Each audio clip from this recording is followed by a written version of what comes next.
लाडकी बहीण योजनेसाठी आपल्या खात्याचा निधी इतर विभागात वळवल्याबाबत राज्याचे सामाजिक न्याय मंत्री संजय शिरसाट यांनी नाराजी व्यक्त केली होती। या वक्तव्यानंतर बदलापुरात शिरसाट यांनी पुन्हा आपल्या मनातील खदखद व्यक्त केली। तुम्हाला तर माहितीच आहे माझ्यावर किती अन्याय झालाय। मला तर मलबार हिल भागात बंगलाही मिळाला नाही, पण मी 72व्या मजल्यावर राहतो आणि आज इथून झोपडपट्टी बघतो, ज्या झोपडपट्टीतून मी आधी मोठ्या इमारती पाहायचो असं म्हणत आपलं स्वप्न पूर्ण करण्याची ताकद डॉक्टर बाबासाहेब आंबेडकरांनी दिल्याचं संजय शिरसाट म्हणाले। मी उदाहरण म्हणून तुम्हाला मुद्दाम सांगतो, तुम्ही आले होते माझा बंगला पाहायला, मला आताही बंगला भेटलेला नाहीये। लय अन्याय होतो माझ्यावर। मलबार हिल मध्ये बंगला नाहीये,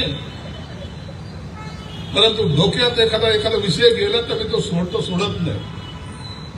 सकाळच्या भोंग्यासारखं नाही का माझं, सकाळचा तो 10 वाजता भोंगा वाजत असं नाहीये, तो वेगळा ना संजय शिरसाट वेगळा। अंगावर घ्यायचं तर पूर्णपणे कुणाचा फिकीर करत नाही।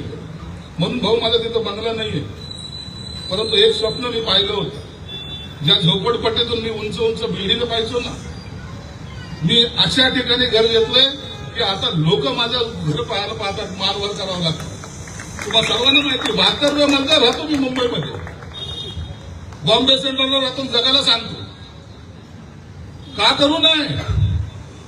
माझ्या बाबासाहेबांनी मला दिलंय, मी अभिमानाने राहील।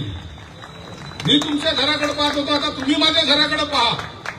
ही ताकद निर्माण केली पाहिजे। Bureau report, AB fast news, Badlapur.